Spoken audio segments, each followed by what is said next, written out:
महाराष्ट्र में इस फिल्म ने जो तबाही मचा रखी है, धूम मचा रखी है। ओपनिंग डे 32 करोड़, इस साल की सबसे बड़ी ओपनिंग। शनिवार का दिन देखे कलेक्शन 38 करोड़ और रविवार को ऑलमोस्ट 50 करोड़ एक ही दिन में। सबसे ज्यादा कलेक्शन महाराष्ट्र से। छावा फिल्म नहीं, इमोशन है। पहले ही वीकेंड में 100 करोड़ की कमाई कर ली है, ऑलरेडी क्रॉस करने वाली पिक्चर। बस इस फिल्म को मराठी फिल्म कहने वालों को इतिहास का पता नहीं है। आज सुनाने आई हूँ कि आंखों में खून उतर आएगा। साथ ही हमारा इतिहास है, ये जानकर छाती छप्पन की हो जाएगी कि ये है हमारी धरोहर। कनेक्शन लोगों के साथ इतना जोरदार कि पिक्चर रिलीज होते ही इस फिल्म ने इतिहास रच दिया है।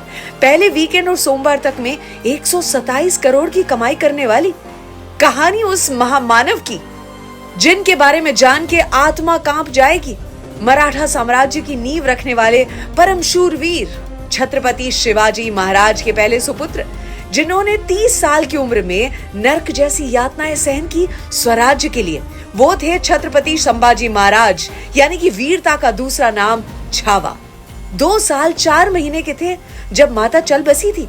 दादी ने पाल पोस के बड़ा किया और ऐसा अद्भुत बालक कि एक बार की अगर बात करेंगे, जब औरंगजेब ने छल से छत्रपति शिवाजी महाराज को आगरा बुलाया था, सिर्फ 9 साल के थे छत्रपति संभाजी महाराज, जो अपने पिता के साथ तो गए थे। औरंगजेब ने दोनों को बंदी बना लिया और फिर राजे घबराए नहीं, मुगलों को धोखा देकर दोनों ही वहां से निकल लिए। सोचे 9 साल का बच्चा, जब हौसले बुलंद हो तो पहाड़ भी मिट्टी का ढेर लगता है।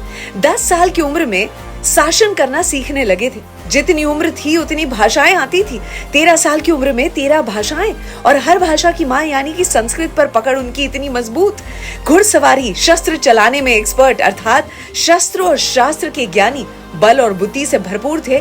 19 साल के थे तब रायगढ़ को संभालने लगे थे। दूसरी ओर औरंगजेब पे आते हैं। शाहजहां के बाद भारत का ताज किसका होता? दारा सिखों का, जो कि सबसे बड़ा बेटा था उनका। लेकिन तीनों भाइयों के साथ युद्ध करके अपने पिता को कैदी बना लिया और तख्त को ऐसे जीत लिया औरंगजेब ने। अपने बेटों को संदेह की नजर से देखता था और ताज खोने का इतना डर था।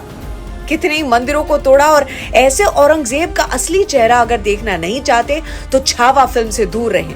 जिन लोगों को बेरहम औरंगजेब हीरो लगता है वो इस वीडियो से भी दूर रहें, क्योंकि अब उसकी क्रूरता सुन के आंखों में खून उतर आएगा। संभाजी महाराज जब मात्र 23 साल के थे तब छत्रपति शिवाजी महाराज इनका निधन हो गया था। औरंगजेब की नजर दक्कन पर थी, लेकिन मराठा ऐसे लड़े कि औरंगजेब वापस आगरा नहीं जा पाया। मुगल साम्राज्य कमजोर पड़ गया। औरंगजेब हिल गया था कि 23 साल का लड़का ये कर गया। उसे एहसास था कि शेर नहीं लेकिन छावा अभी भी जंगल में घूम रहा है। 20,000 की सेना लेकर 8 लाख मुगलों को हरा दिया। 9 साल में 120 लड़ाइयां लड़ी है, लेकिन एक नहीं हारे छत्रपति संभाजी महाराज। पूरे देश में स्वराज्य स्ट्रेंथन होने लगा था। संभाजी के कारण औरंगजेब का ध्यान दक्कन पर अटका रहा। हिंदवी स्वराज का सपना जो है उसे जन्म दिया था छत्रपति शिवाजी महाराज ने, और उनके सुपुत्र छत्रपति संभाजी महाराज ने उस सपने को जीवित रखा, अपने लहू से सींचा। जब अपनों ने ही राजे को दगा दे दिया तो छल से संभाजी महाराज पकड़े गए।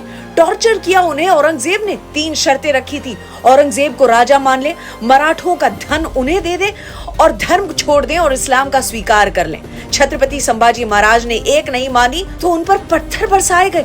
40 दिनों तक जेल में रखा गया। नाखून उखाड़े गए, मिर्ची आंखों में डाली गई, चमड़ी निकाल दी गई, उन्हें अंध कर दिया गया। उंगलियां, हाथ, पैर, जुबान काट, पीड़ा की हदें सारी पार हो गई थी, लेकिन छत्रपति संभाजी महाराज ने उफ तक नहीं किया। औरंगजेब बोल उठा, मेरी 4 संतानों में से एक भी तेरे जैसा होता तो इस पूरे भारत को मुगल सल्तनत बना देता। तेरे आगे मैं हार गया संभाजी महाराज। जिस क्रूरता से उनको मार दिया गया, ये कहानियां जहाँ कहीं भी इतने साल छुपा कर रखी थी, बताने की कोशिश में ये फिल्म। लोग रो रहे हैं, खड़े होकर सलामी दे रहे हैं। धर्म, न्याय और नीति का भंडार। ऐसा शेर जिसकी आंखें हैं अंगार, छोड़ के दुश्मन के अधर्म का अंधार, उसके लहू का एक एक कतरा बने चिंगार। हिस्ट्री के टेक्स्ट बुक्स में देखने को नहीं मिलेगी ये कहानियां, और महाराष्ट्र के बाहर उनकी गाथा हर भारतवासी तक पहुंचाने का प्रयास इसीलिए बनी छावा। क्या अभी नहीं देखोगे? क्या अभी भी अपने आप को देखने से रोक पाओगे? जय हिंद, जय भारत, जय भवानी।